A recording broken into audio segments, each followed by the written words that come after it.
In 1842, the British Empire forced China to sign the Treaty of Nanking at gunpoint. The terms were humiliating. China had to pay massive war reparations in silver, open its ports to foreign trade, and hand over Hong Kong for the next 150 years. It was the beginning of what the Chinese call their century of humiliation. Foreign powers carved up their country like a cake, extracting wealth and imposing their will through military superiority and financial manipulation. Fast forward to today, and the tables have turned in the most ironic way imaginable. China now holds over $850 billion in United States Treasury bonds. They are one of America's largest creditors. The country that was once bankrupted and humiliated by Western powers now effectively lends money to the most powerful nation on earth.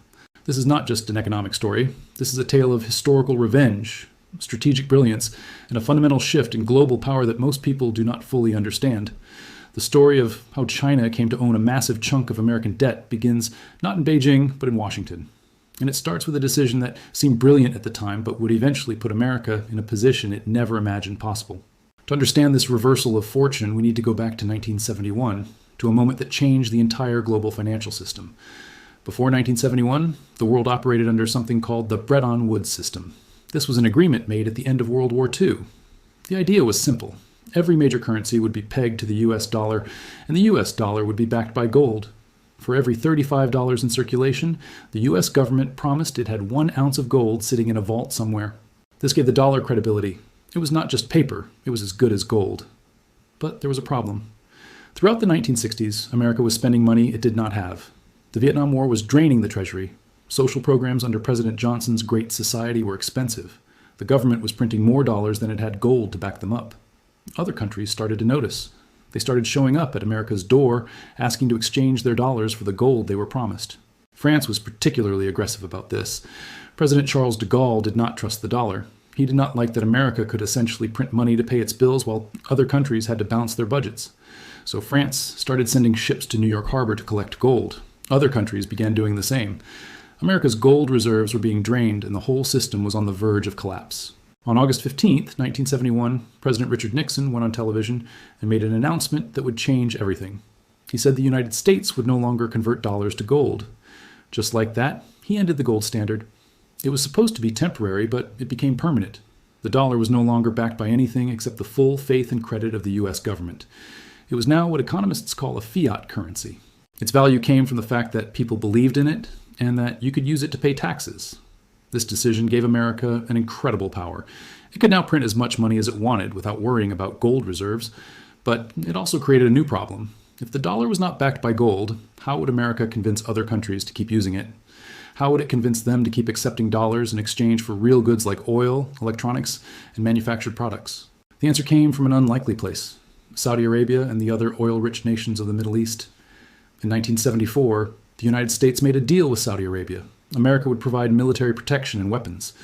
In exchange, Saudi Arabia would sell its oil only in US dollars and invest its surplus oil revenues in US Treasury bonds. This was the birth of the petrodollar system. Suddenly, every country in the world needed dollars. If you wanted to buy oil, which every industrialized nation did, you needed US dollars. This created automatic demand for the currency. And what did oil-producing countries do with all those dollars they earned? They bought US Treasury bonds. They were essentially lending their money back to America. This system was genius. America could import oil and other goods, pay with dollars it could print, and then those same dollars would come back to America in the form of loans. It was the closest thing to a perpetual motion machine the financial world had ever seen. The US was not just the world's largest economy. It was the center of the entire global financial system. But this system had a vulnerability that nobody fully appreciated at the time. It required other countries to keep buying US debt. America was becoming dependent on foreign creditors, and as long as those creditors were allies like Britain, Japan, and Saudi Arabia, that seemed fine. But what if a rival nation figured out how to use the system against America? Enter China. In the late 1970s, China was poor, desperately poor. Decades of communist economic policies under Mao Zedong had left the country impoverished and isolated.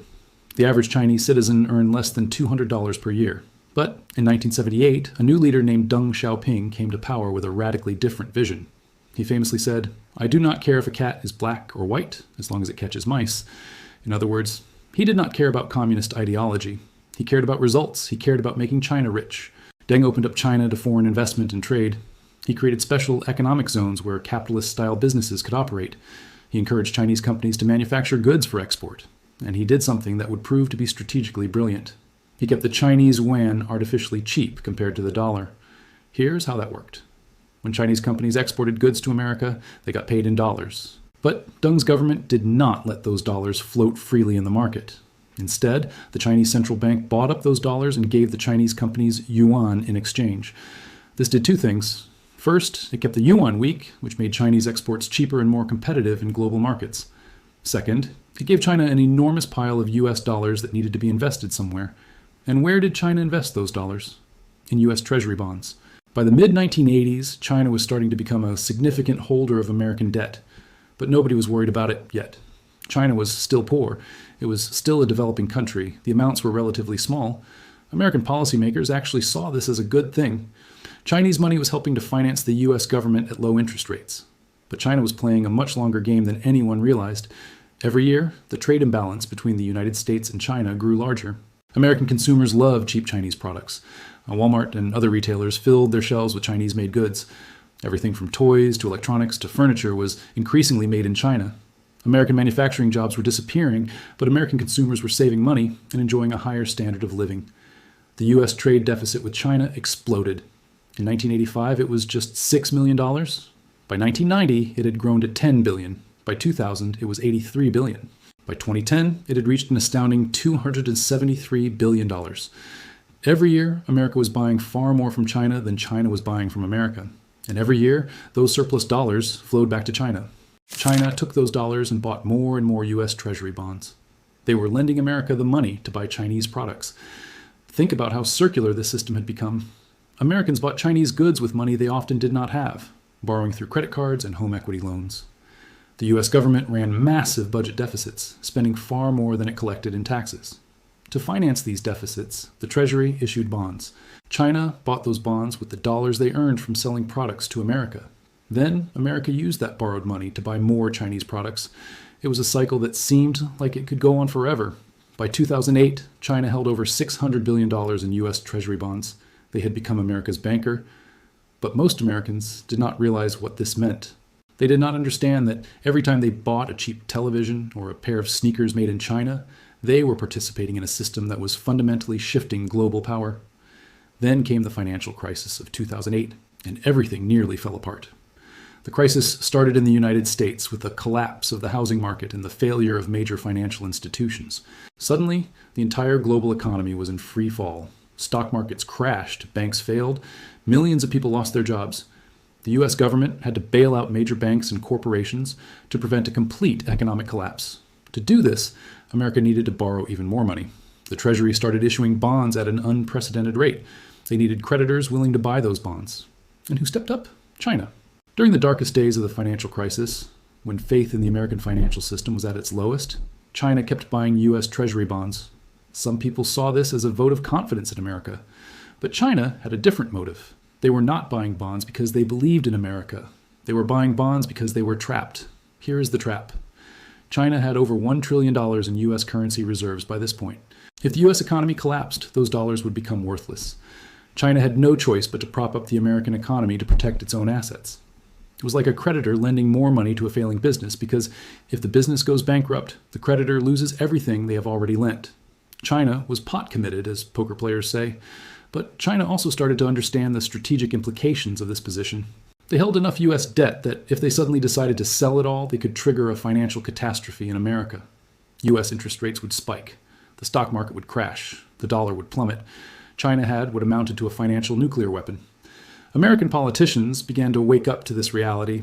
There were congressional hearings. Think tanks published reports with alarming titles. The media ran stories about how China owned America. In 2011, China's holdings of U.S. Treasury bonds peaked at over $1.3 trillion. That is trillion with a T. To put that in perspective, if China was a U.S. state, its holdings of Treasury bonds would make it wealthier than all but a handful of states. Some Americans panicked. There were fears that China would use this debt as leverage to force political concessions. What if China threatened to dump U.S. bonds unless America stopped supporting Taiwan? What if they demanded that America remove its military bases from Asia? What if they used their creditor status to bend U.S. foreign policy to their will? But here is where the story gets more complicated. China never really had as much leverage as people feared. Yes, they could sell US Treasury bonds, but doing so would hurt China almost as much as it would hurt America. If China dumped their bonds, the value of those bonds would collapse. China would take massive losses on their investment. The dollar would weaken, which would make Chinese exports to America more expensive and less competitive. Chinese factories would lose orders. Workers would lose jobs. It would cause chaos in China's economy. This is what economists call mutually assured destruction in financial form. Both countries were locked together in an economic embrace where neither could afford to let go without hurting themselves. It was like two people holding each other over a cliff. If either one lets go, both fall. But even though China could not weaponize the debt the way some feared, the situation still represented a dramatic shift in global power. For the first time in modern history, the United States was deeply indebted to a geopolitical rival. China might not be able to use the debt as a direct weapon, but the relationship had fundamentally changed.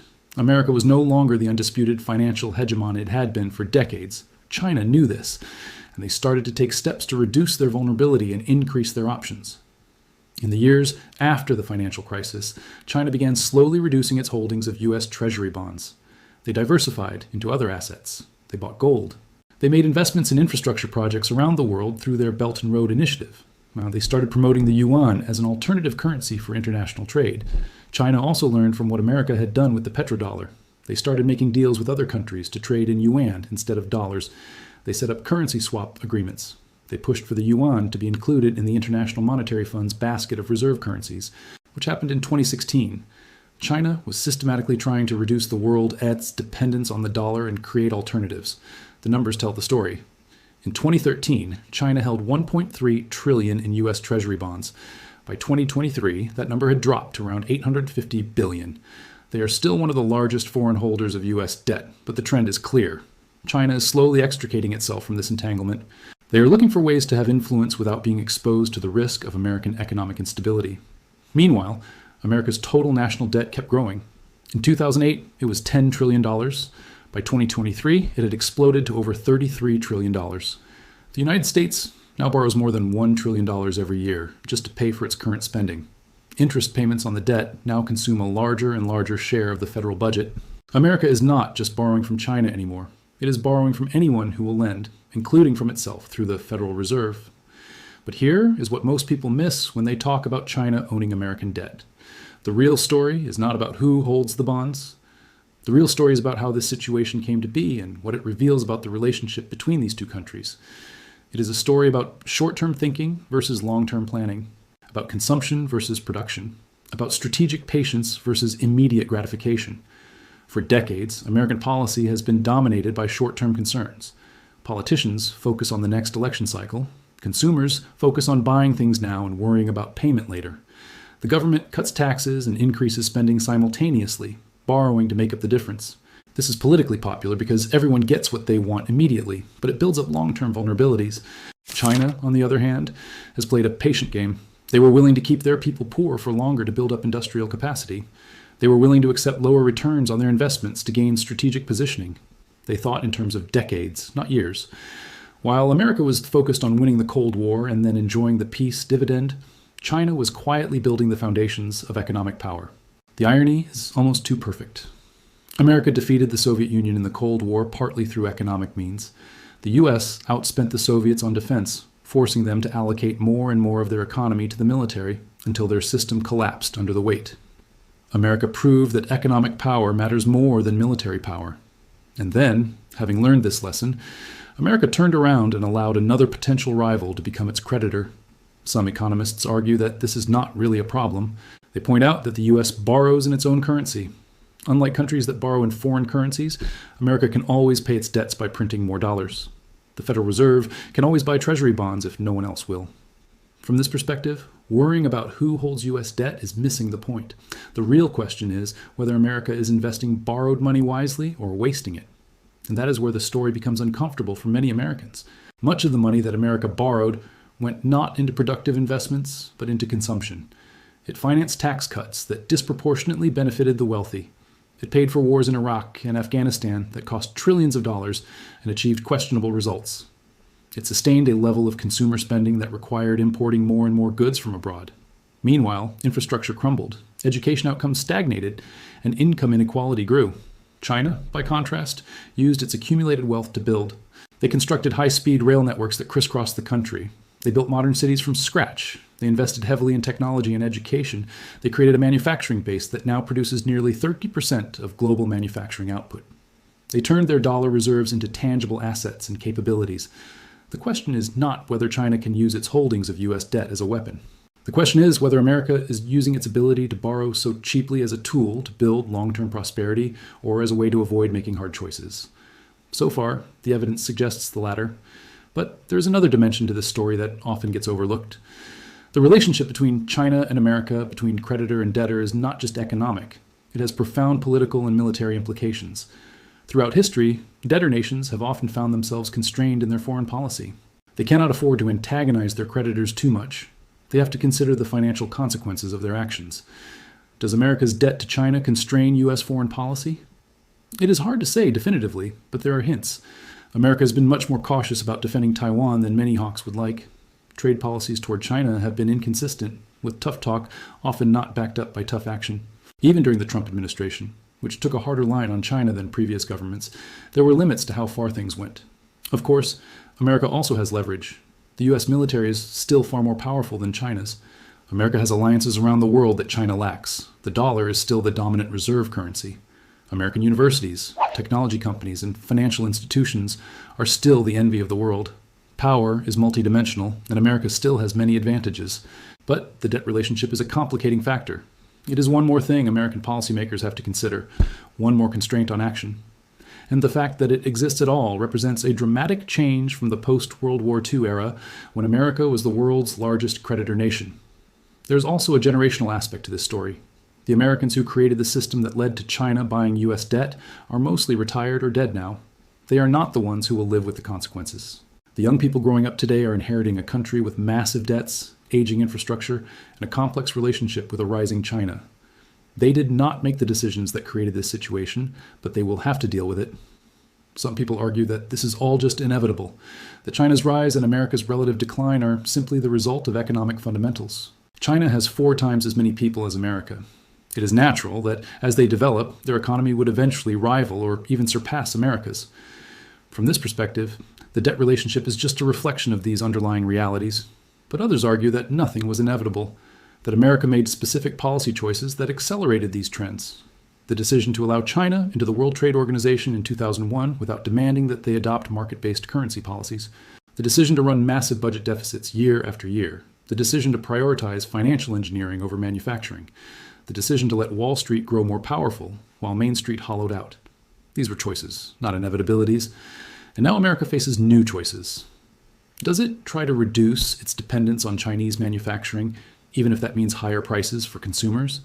Does it get serious about reducing the budget deficit, even if that means cutting popular programs or raising taxes? Does it invest heavily in education, infrastructure, and technology to rebuild its competitive advantages? Or does it continue on the current path, hoping that somehow everything will work out? China faces choices too. They have their own economic problems. Their population is aging rapidly due to decades of the one-child policy. They have massive amounts of debt themselves, much of it in questionable real estate investments. Their political system, while effective at some things, lacks the flexibility and freedom that has made America so innovative. The question is whether China can continue its rise, or whether they will hit their own limits. What is clear is that the relationship between these two countries will define much of the 21st century. And at the center of that relationship is this strange financial entanglement. America depends on China to buy its debt and finance its deficits. China depends on America to buy its products and provide markets for its factories. Neither can afford to let the other fail, but neither fully trusts the other. This is not how America imagined things would turn out back in 1971 when Nixon ended the gold standard. The vision then was that American financial dominance would be eternal, that the dollar would reign supreme, that America would always be the lender, never the borrower. But history has a way of surprising us. Systems that seem permanent eventually change. Powers that seem invincible eventually decline. The Chinese remember their century of humiliation. They remember being forced to accept unequal treaties. They remember foreign powers dictating terms. And now they find themselves in a position where they hold hundreds of billions of dollars in debt from the country that was once their main rival. They did not achieve this through war. They did it through patient economic strategy and by taking advantage of a system that America itself created. Does this mean China has won and America has lost? Not necessarily. The story is still being written. Economic power is not zero-sum. Both countries can prosper or both can struggle. The debt relationship is just one factor among many, but it is a factor that would have seemed impossible 50 years ago, and it is a factor that will influence events for decades to come. The deeper lesson here is about the nature of power itself. Military power is important, but it is not everything. Cultural power matters, but it has limits. Economic power, the ability to produce goods, to accumulate wealth, to lend and borrow, this is a form of power that shapes everything else. And economic power can shift much faster than most people realize. In the 19th century, Britain was the world's workshop and the world's banker. By the mid-20th century, America had taken that role. And now, in the early 21st century, China has become the world's workshop and one of the world's major creditors. These shifts happen over generations, so slowly that people living through them often do not notice. But when you step back and look at the big picture, the changes are dramatic. The question for America is whether this is a temporary setback or permanent decline. Can America reinvent itself as it has done before? Can it address its fiscal problems, rebuild its manufacturing base, and maintain its innovative edge? Or has it locked itself into a pattern of decline, borrowing more and more to maintain a standard of living it can no longer afford? The question for China is whether it can continue rising without triggering a backlash. Can it accumulate more wealth and power without provoking conflict? Can it manage its own internal challenges, from demographics to debt to political repression? Or will it overreach, as rising powers so often do, and provoke a coalition that limits its ambitions? These are the questions that will shape the coming decades. And at the center of it all is this strange financial relationship, where America borrows and China lends, where the world's largest economy is indebted to its greatest rival, where the tables have turned in ways that would have seemed impossible just a generation ago. History is full of reversals like this. The Persians once ruled the known world. Then they were conquered by the Greeks. The Romans built an empire. Then they were overrun by barbarians. The Spanish had the most powerful fleet on earth. Then it was destroyed by storms and English raids. The British ruled a quarter of the globe. Then they were bankrupted by 2 world wars. Power is never permanent. Empires rise and fall. The question is not whether things will change, but how and when and at what cost. For now, America and China remain locked in their economic embrace. China cannot afford to let America fail because they have too much invested in US debt. America cannot afford to antagonize China too much because they need China to keep buying that debt. It is a strange kind of peace, based not on trust or shared values, but on mutual vulnerability. Each side is holding a gun to the other's head, and both know that pulling the trigger means their own destruction as well. This is the reality of the modern world. The neat divisions of the Cold War, where you are either with America or against it, no longer apply. The global economy is too interconnected. Supply chains cross borders. Investments flow in every direction. Your rival is also your customer and your creditor. It is messy and complicated and full of contradictions. And somewhere in Beijing, Chinese officials look at their holdings of US Treasury bonds and remember the Treaty of Nanking. They remember the foreign concessions in Shanghai. They remember the humiliation of being carved up by foreign powers. And they understand that this is not just about money. This is about dignity. This is about taking their place at the center of world affairs. This is about reversing 200 years of history. Whether they can do it, whether America can prevent it, whether the two countries can find a way to coexist without catastrophic conflict, these are the great questions of our time. And the answer will be written not in military battles or diplomatic summits, but in balance sheets and trade flows and interest payments on trillions of dollars in debt. The Chinese are patient. They are playing for the long game. They were willing to be poor for decades to get rich later. They were willing to lend money at low rates to gain strategic position. They were willing to absorb pollution and labor exploitation to build industrial capacity. Now they are reaping the rewards of that patience. America, for its part, has been impatient, focused on the next quarter, the next election, the next immediate gratification, borrowing from the future to pay for the present, living beyond its means and assuming that somehow it would always work out because it always had before. But history does not repeat, and trends that seem permanent can reverse suddenly. So here we are in 2026, with China holding hundreds of billions in US debt with America, borrowing trillions more every year, with both countries circling each other warily, each dependent on the other, each planning for advantage, each hoping to avoid catastrophe. This is not how the story of American dominance was supposed to end. But then again, empires never plan for their own decline. They always think they are the exception, that the rules of history do not apply to them. Rome thought that, Britain thought that. And now America might be learning that same hard lesson. The mechanics of how this system actually works are worth understanding in more detail because they reveal just how deeply interconnected these two economies have become. When an American walks into a Walmart and buys a television made in China for $300, that transaction starts a chain reaction that circles the globe. The Chinese factory that made the television gets paid in yuan by the Chinese exporter, but the American retailer paid for it in dollars. So somewhere in between, those dollars need to be converted to yuan. This happens through the Chinese banking system. The Chinese exporter takes their dollars to a Chinese bank. The bank gives them yuan in exchange, but the bank does not want to hold dollars. So they sell those dollars to the People's Bank of China, which is China's central bank. Now, the People's Bank of China has a pile of dollars. What do they do with them? They cannot spend them in China. Chinese workers and suppliers want to be paid in yuan, not dollars. So the central bank needs to invest those dollars somewhere. And the safest, most liquid investment in dollars is US Treasury bonds. So the People's Bank of China buys Treasury bonds from the US government. This is essentially a loan. China is lending money to the US government. The US government takes that money and spends it on everything from military equipment to social security payments to infrastructure projects. And then some of that money flows back to American consumers, who use it to buy more Chinese products, which generates more dollars that flow to China, which China uses to buy more treasury bonds. It is a circle, a loop that feeds itself. And as long as both sides benefit from it, the loop continues. Americans get cheap consumer goods and can maintain a higher standard of living than their incomes alone would support. The US government can run deficits without facing immediate fiscal consequences because China is willing to lend at low interest rates. Chinese factories get orders that employ millions of workers.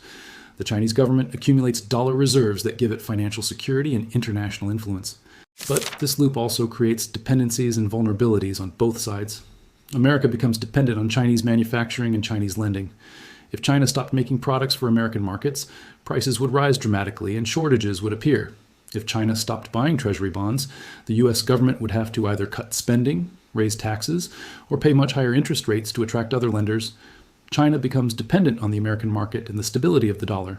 If Americans stopped buying Chinese products, millions of Chinese workers would lose their jobs and social unrest could follow.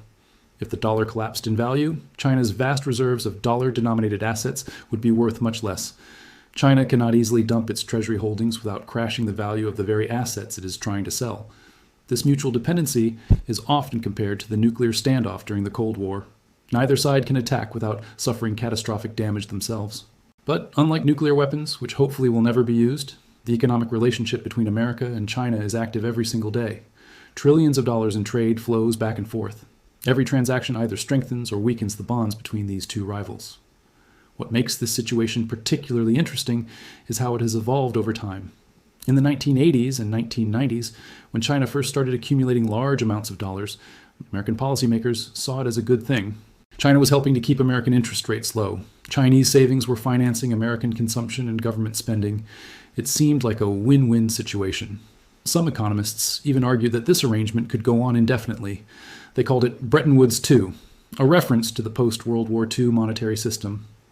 The idea was that just as European countries had once supported the dollar by holding dollar reserves, now Asian countries, led by China, were doing the same thing.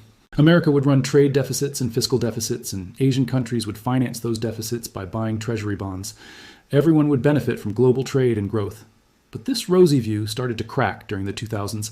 Some economists began warning that the imbalances were unsustainable.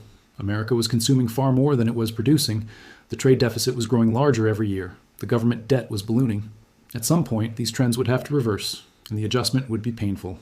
The financial crisis of 2008 seemed to prove the skeptics right. The crisis exposed fundamental weaknesses in the American economy. Too much debt, too much speculation, too little productive investment. When the housing bubble burst and the financial system nearly collapsed, many people thought this would be the moment when China and other creditors lost faith in America and stopped buying treasury bonds. But that is not what happened. Instead, China doubled down. In 2008 and 2009, China actually increased its purchases of US Treasury bonds. Why? Because they understood that if America went down, they would go down too. Their economy was deeply integrated with America's. A depression in America would mean a depression in China. So China helped bail out America, not out of charity, but out of self-interest. This created a strange dynamic. America needed China's money, but China also needed America's market and the stability of the dollar. Neither side had the upper hand. Neither side could walk away. They were locked together in what some analysts called a financial marriage, one where both partners were somewhat unhappy, but neither could afford a divorce. After the crisis, things started to change slowly. China began to realize that holding so much U.S. debt was a vulnerability. They were too exposed to American economic policy. If the Federal Reserve decided to print massive amounts of money, which it did through quantitative easing, the value of China's dollar holdings would be eroded by inflation. If American politicians decided to default on the debt or restructure it, which some Tea Party politicians threatened to do, China would suffer huge losses. So China started diversifying. They reduced their treasury holdings as a percentage of their total reserves. They bought more gold. They made loans to other countries through development banks and the Belt and Road Initiative. They started promoting the yuan as an alternative currency for international trade. These moves were gradual and careful because China did not want to trigger a panic or a backlash. But the direction was clear. China was slowly trying to reduce its dependence on the dollar and on America. America, meanwhile, seemed oblivious to these long-term trends. Political dysfunction in Washington meant that addressing the fiscal situation was nearly impossible. Any proposal to cut spending was attacked by those who would lose benefits. Any proposal to raise taxes was attacked by those who would pay more. The result was paralysis. The debt kept growing and the problem kept getting kicked down the road. The Trump administration brought a different approach. Trump recognized that China was a strategic competitor and that the economic relationship was unbalanced. He imposed tariffs on Chinese goods. He tried to force American companies to bring manufacturing back home. He accused China of manipulating its currency and stealing intellectual property. For the first time in decades, an American president was openly challenging the economic relationship with China. But the results were mixed. The tariffs did not significantly reduce the trade deficit. American consumers ended up paying higher prices for many goods. Some manufacturing did return to America, but much of it went to other low-cost countries like Vietnam and Mexico rather than creating American jobs. And China retaliated with its own tariffs, hurting American farmers and manufacturers who exported to China. The Biden administration continued some of Trump's tough policies on China while trying to repair relationships with allies. The focus shifted to things like semiconductors and technology, where America still has advantages. There was recognition that simply imposing tariffs was not enough. America needed to invest in its own competitiveness, in research and development, in education, in infrastructure. But making those investments requires money, and America is already deeply in debt. This is the fundamental dilemma. To compete with China, America needs to invest heavily in the future.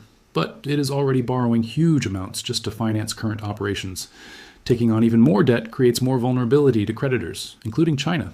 Not investing means falling further behind. It is a difficult choice with no easy answers. Throughout all of this, the average American has largely been insulated from these macroeconomic trends. Yes, manufacturing jobs disappeared, but unemployment has generally remained low as service jobs replaced them.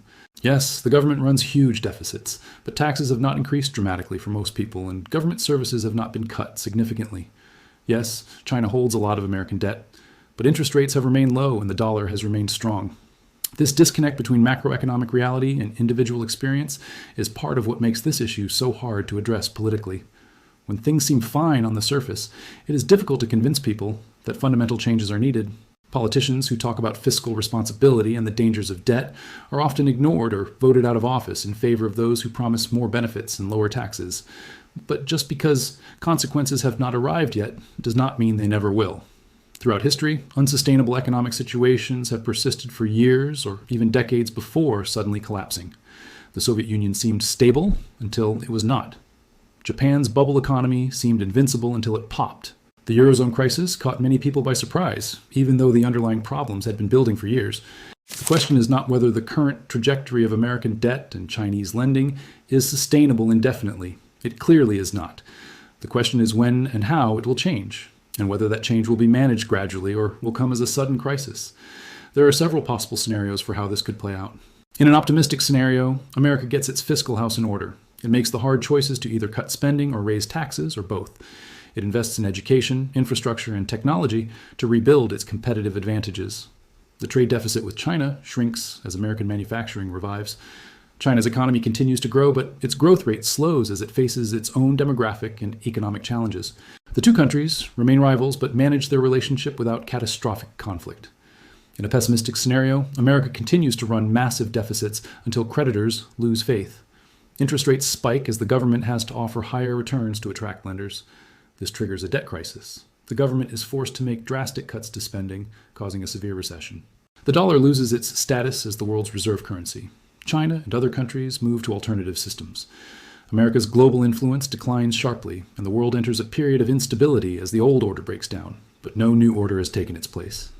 In between these extremes are many other possibilities. Perhaps America and China find a way to rebalance their relationship gradually.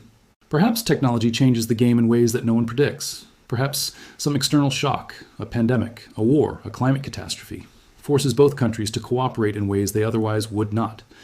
What is certain is that the current situation cannot continue indefinitely. Something has to give. Either America will reduce its deficits and its dependence on foreign lending, or those deficits will become so large that a crisis becomes inevitable.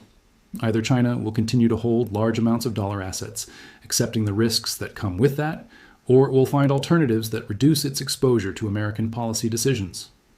The tragedy of this situation is that it was largely avoidable. America did not have to run such large fiscal deficits. It could have invested its borrowed money more wisely. It could have maintained its manufacturing base instead of letting it hollow out. It could have required China to play by market rules before admitting it to the global trading system.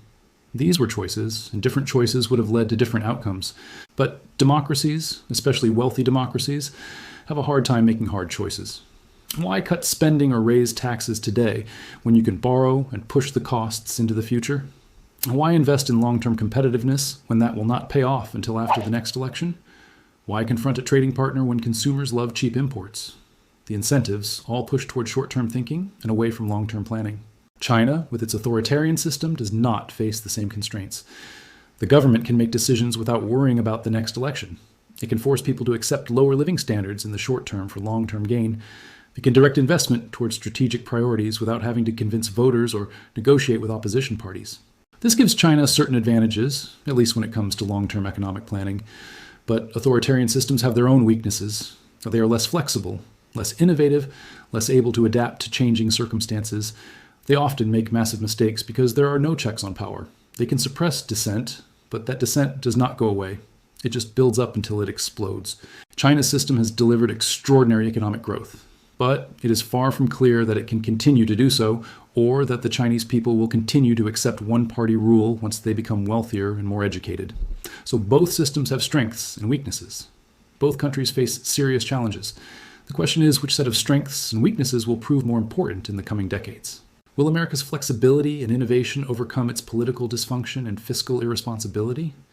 Will China's strategic planning and state capacity overcome its lack of freedom and looming demographic crisis? The debt relationship between these two countries is just one piece of a much larger puzzle, but it is an important piece because it reveals so much about how both countries approach the world. For America, it reveals a country that has been living beyond its means, consuming more than it produces, borrowing from the future to pay for the present. For China, it reveals a country that has been patient and strategic, willing to accept less today for more tomorrow, accumulating power through economics rather than military force. In the end, this is a story about the nature of power in the modern world. Military power still matters, but economic power matters more. The country that can produce goods efficiently, that can accumulate capital, that can lend money to others, the country has enormous influence even if it never fires a shot. China understood this. They studied how America became powerful after World War II. They studied how Britain became powerful in the 19th century, and they applied those lessons with patience and discipline. America, having been on top for so long, forgot these lessons. It assumed that its dominance was natural and permanent. It assumed that it could borrow indefinitely without consequences. It assumed that economic strength would take care of itself while it focused on military power and political leadership. These assumptions are now being tested, and it is not clear they will hold. The next chapter of this story is being written right now in the decisions being made in Washington and Beijing, in the factories and trading floors and central banks, and the choices of billions of ordinary people who just want a better life for themselves and their children. The debt is real, the numbers do not lie, but what those numbers mean for the future, that is still being determined. And that is what makes this moment in history so fascinating and so dangerous and so full of possibility. This is John from Cinematic History Tales.